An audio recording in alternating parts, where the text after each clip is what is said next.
I got a message from a family of the war dead in Okinawa very late last night, and that he wants to share his words with you. So I'm reading. Ama Oma Okama, the remains of the war dead, including many babies, have been battered by the torrential rains at the end of the rainy season and at times in the cold winter soil mixed with Ryukyu limestone, waiting to meet their families until today. There is a plan to use the earth that is mixed with the remains of those who died in the Battle of Okinawa for the construction of a new base at Henoko. It is no exaggeration to say that this is a crime against not only the people of Okinawa Prefecture, but also the bereaved families from Korea and Taiwan. The remains belong to the bereaved families, never to the Japanese government. In 2016, a law was enacted to promote the collection of the remains of the war dead, and the law clearly states that the Japanese government is responsible for returning the remains to the bereaved families. The remains of my mother's side of the family are also waiting patiently to be returned to their bereaved families. Despite all this, the Japanese government is now trying to dump them away like garbage. The number of innocent civilians who died in the Battle of Okinawa amounted to about half of all war dead. And it is said that there are remains of unclaimed U.S. soldiers from the Battle of Okinawa in the southern part of Okinawa Island. However, the Japanese government has never discussed collecting the remains of U.S. soldiers who died in the war with the U.S. government. It is also a contradiction for anyone to glorify the war dead of the Battle of Okinawa in Yasukuni Shrine and then use the remains of the war dead as a landfill for the construction of a military base.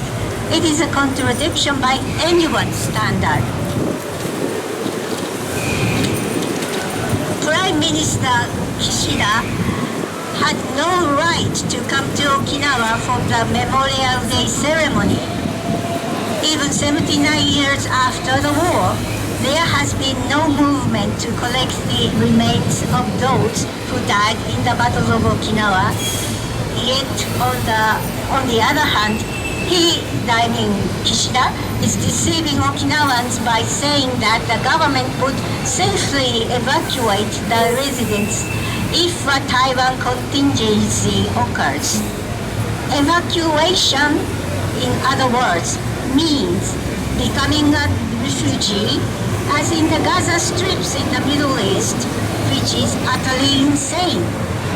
How can a government that does not even actively collect human remains sincerely stand by its residents and evacuate them?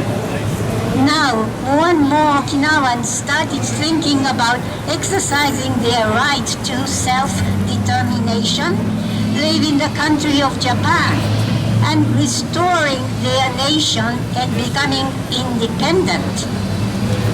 Kihei Maekawa, former Vice Minister of the Ministry of Education, Culture, Sports and Science and Technology, said in a speech in Okinawa, "If Okinawa decides to be independent, I will support it. We, the Ryukyu people, have the right to claim that." The UN General Assembly adopted the United Nations Declaration on the Rights of Indigenous Peoples in September 2007. Japan approved it.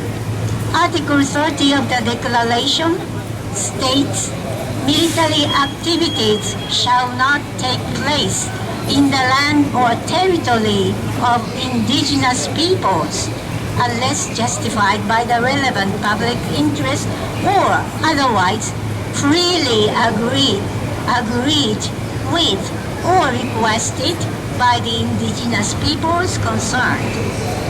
For these reasons, I, Masayuki Sokei, a member of the Ryukyu indigenous people and a bereaved family member of the Battle of Okinawa, absolutely will not allow the many remains still left in the southern areas of Okinawa Island that are waiting to be returned to their families to be used for the construction of the new U.S. Henoko base.